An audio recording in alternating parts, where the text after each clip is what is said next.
a nossa causa princípia, a nossa temporalidade e a nossa finalidade. Devemos analisar de uma forma filosófica esses três elementos que nos cercam e que nos guiam a viver a nossa vida e a nossa existência em si. Entendendo a questão da nossa causa princípia, devemos entender que existe uma origem, uma originalidade princípia, a qual este ser ele foi criado de uma forma pura e verdadeira. No entanto, a partir do decaimento desse ser, toda a sociedade passou a viver de uma forma ruim e angustiada, lutando consigo mesmo para que ela não venha a se subverter aos elementos temporários, aos elementos corpóreos da vida, que nos traz ilusões que acaba nos autodestruindo. E na questão da nossa temporalidade, devemos entender que nossa vida é temporária. Temos o período de nascimento, o período de amadurecimento e o período de decaimento, a qual chega ao nosso fim, o nosso fôlego ele deixa de nos alimentar e assim passamos a não existir mais neste mundo material, nesse mundo físico. Partindo assim para a questão metafísica das coisas, a questão da existência do transcendente, a qual Platão também analisou a partir de uma perspectiva filosófica da racionalidade, esse transcendente, esse ambiente, este lugar essencial que ele chamava de supremo bem, o mundo inteligível, o mundo das ideias. Devemos entender esses dois fatores para entender o terceiro fator, que é a finalidade. Qual é a nossa finalidade? Temos algum propósito? A gente existe por algum propósito? Para alguma finalidade, para algo que vai contemplar essa existência suprema, esse ser supremo, existe esse outro ser supremo que nos guia, nos criou, nos manteve dentro daqueles dois aspectos de originalidade, criação, aquele segundo aspecto que é a temporalidade que nos manteve, nos dando a manutenção, sobretudo a partir do espírito vivificante, do fôlego de vida, e também a nossa finalidade. Qual a finalidade da nossa vida diante dessa perspectiva? Será se isso é possível? Será se esse ser existe? Então, por que o mundo vive de uma forma tão turbulenta? Por que as pessoas estão limitadas apenas às perspectivas físicas, às perspectivas materiais? Platão dizia que a partir da nossa morte existia a questão da justiça, a justiça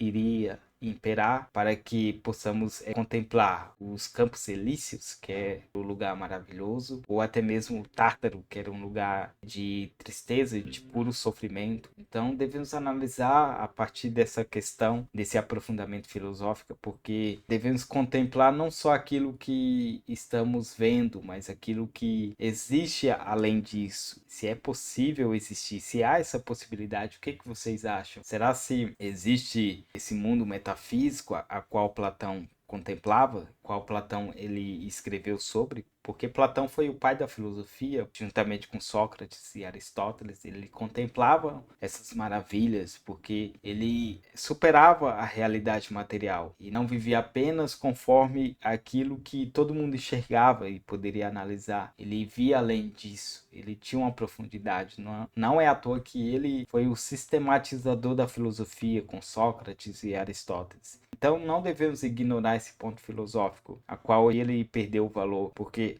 a filosofia atual ela contempla apenas aquilo que é aparente, a satisfação, o hedonismo, o humanismo, aquilo que qualquer um pode discorrer, pode analisar, até pessoas simples, leigas, que não sabem ler, porque são apenas conectivos de palavras formosas, de palavras elegantes, de palavras técnicas que leva eles a sobressaírem diante das pessoas mais simples ou que não buscam mesmo o conhecimento da filosofia. Então, é importante a gente fazer essa reflexão para saber contemplar realmente aquilo que existe após a nossa partida, ao nosso fim, porque tudo tem um propósito, tudo tem uma finalidade, até mesmo as coisas que nós criamos, que nós almejamos, ela tem um início, tem um meio e tem o fim. Mas a finalidade que eu estou falando aqui não é uma finalidade material, porque essa também a gente contempla, né? Mesmo diante dos seres animados como dos seres inanimados, né? A gente consegue contemplar. Agora, a sabedoria ela vai além disso. A sabedoria contempla coisas que você não consegue enxergar a partir de uma análise rasa, de uma análise sem aprofundamento, mas quando você se aprofunda naquilo, você consegue contemplar coisas que você não enxergaria de um modo simples, de um modo fácil. Então, vamos analisar bem a partir de uma perspectiva filosófica esses três fatores: a questão da nossa origem, a questão da nossa manutenção dentro da temporalidade da nossa existência nesta terra, neste mundo material, a nossa finalidade, nosso destino, e se existe algo ou um ser por trás disso, e se existe, ele parece ser racional, parece ser um ser inteligente, é plausível, porque se a gente é inteligente para criar aquilo que nós almejamos, que nós contemplamos, que nós vamos usar como um elemento de objetividade, quanto mais aquele que tem a probabilidade de nos ter criado. Então vamos analisar todos esses fatores, porque nada na filosofia deve ser definido de uma forma que possamos dizer que está resolvido. Obviamente que tem um certo e tem um errado, porque se a gente não busca o que é verdadeiro, o que é certo e nos diferenciar daquilo que é errado, logo tudo fica subjetivo. Então é em vão a gente buscar a verdade, é em vão a gente filosofar, é em vão a gente racionalizar a nossa mente, nosso ser, a nossa existência. Então peço que vocês reflitam sobre isso, que vocês se inscrevam no meu canal, curtam e compartilhem. Até mais, um abraço.